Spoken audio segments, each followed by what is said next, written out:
बेटे से इतना प्यार, एक दर्द भरी कहानी। 5:30 को ऑफिस ख़त्म होने के बाद मैं सीधा घर नहीं गया था, क्योंकि मुझे मेरे दोस्त का फ़ोन आया था, जिसने मुझे मेनका वाड्रा पाव की शॉप के सामने मलाड में रुकने के लिए कहा था। उसे कुछ शॉपिंग करनी थी, इसलिए उसने कहा था कि तुम रुकना, साथ में जाएंगे। हम दोनों हमेशा एक साथ ही शॉपिंग करने जाते थे। उस शॉप के पास पार्किंग के लिए बरेली कुछ लोहे की एंगल लगे हुए थे। मैं उन्हीं पर चढ़कर बैठ गया और अपने दोस्त का इंतज़ार करने लगा। एक 70-72 साल का बुजुर्ग आदमी, आंखों पर मोटे कांच वाले चश्मे, मैला धोती कुर्ता पहने मेरे पास आया, क्योंकि मैं लोहे के एंगल पर 3-4 फुट ऊंचाई पर बैठा था। उसने मेरे घुटने को छुआ और बोला, बेटा एक वड़ा पाव खरीद के दोगे क्या? तो बहुत अच्छा होगा, बहुत ज़्यादा भूख लगी है। मैंने जब उस बूढ़े के आदमी की तरफ देखा तो वह मुझे रोजाना दिख रहे भिखारियों में से नहीं लगे। उन्हें देखकर ऐसा भी नहीं लग रहा था कि वह हर दिन भीख मांगते होंगे। ऐसे अचानक किसी बुजुर्ग ने मेरे हाथ को पैरों को हाथ लगाया तो मुझे बहुत अजीब महसूस हुआ। मैं तुरंत एंगल से कूदकर नीचे खड़ा हो गया। मैंने अपनी जेब से हाथ डाला और 50 रुपये निकाल कर उस बुजुर्ग को देते हुए कहा, अंकल आपको भूख लगी है तो यह लीजिए, कुछ खा लीजिए। बुजुर्ग ने कहा, नहीं बेटा पैसे मत दो, बस एक वड़ा पाव लाकर दे दो, उतना बस है मेरे लिए। ठीक है मैं लाकर देता हूँ, आप यहीं बैठिए। कहकर मैं वड़ा पाव की दुकान में गया और एक वड़ा पाव खरीद कर लाया और बुजुर्ग को खाने के लिए दिया। बुजुर्ग नीचे बैठकर वड़ा पाव खाने लगे। मेरी तरफ देखकर वह बोले, ऊपर मत बैठो, गिर जाओगे, यहाँ बैठो मेरे पास। कोई साथ बैठेगा तो मुझे भी धोने वाले अच्छे से खाए जाएंगे। मैं उनका कहना टाल नहीं पाया और उनके साथ ही बैठ गया। फिर मैंने ऐसे ही उनसे सवाल करना शुरू किया, कहाँ से आए हैं, कहाँ जाएंगे, किससे मिलने आए हैं, वगैरह वगैरह। मैं नागपुर से आया हूँ, एक छोटे से गांव में रहता हूँ।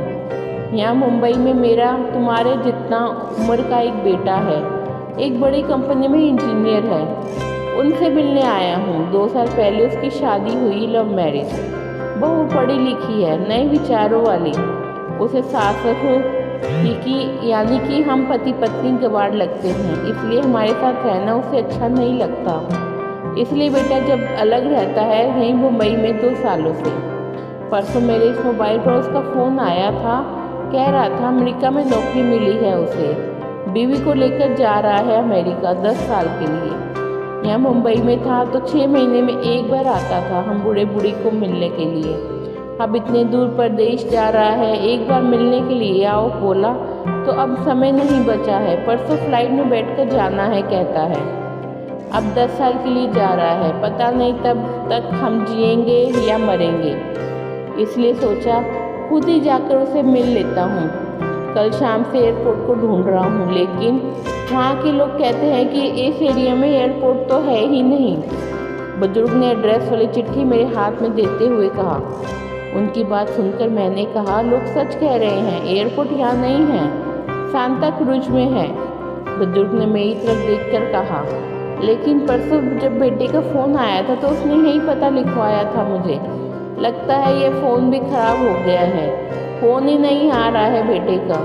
मैंने बताया था उसको कि मैं उससे मिलने आ रहा हूँ मुंबई। कहते हुए बुजुर्ग ने मोबाइल मुझे देखने के लिए दिया। अब मेरे एक हाथ में चिट्ठी और एक हाथ में मोबाइल था। मैंने मोबाइल का बटन दबाकर देखे, मोबाइल अच्छे से चल रहा था और मोबाइल में नेटवर्क भी पूरा आ रहा था। मैंने उससे पूछा, आपने नहीं लगा के देखा फ़ोन बेटे को? मुझे कहाँ लगाना आता है बेटा फ़ोन, कोई फ़ोन करता है तो उठा लेता हूँ बस, उन्होंने कहा। मैंने रिसीव्ड कॉल में जाकर आखिरी आए नंबर पर कॉल किया। 2 रिंग बजने के बाद कॉल कट कर दिया गया। फिर मैंने एड्रेस की चिट्ठी खोलकर देखी, उनमें जहाँ हम बैठे थे वहीं का एड्रेस था, यानी कि जानबूझकर गलत एड्रेस दिया गया था।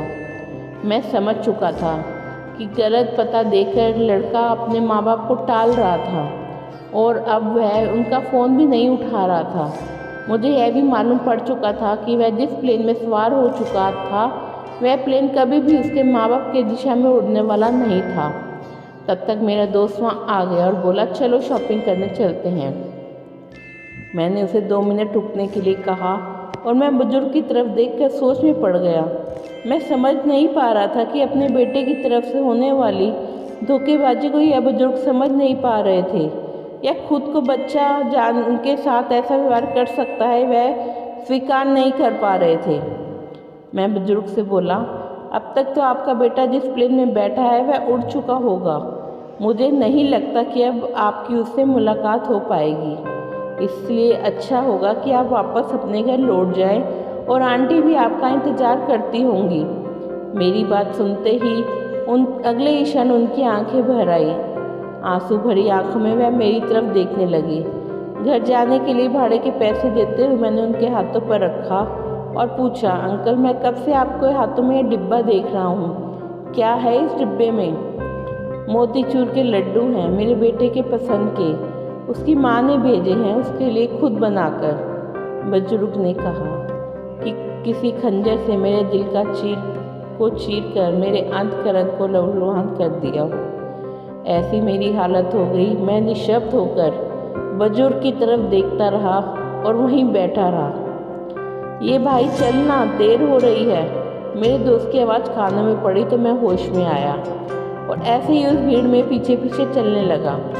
घर पहुंचकर आधी रात तक मैं सो नहीं पाया। रह रहकर एक ही सवाल मेरे मन में उठ रहा था। एक वड़ा पाव की भीख मांगने वाला वह बेचारा आदमी भूख से बेहाल होने के बावजूद भी उसने साथ लाए उस मोतीचूर के लड्डू में से खुद नहीं खा सकता था क्या?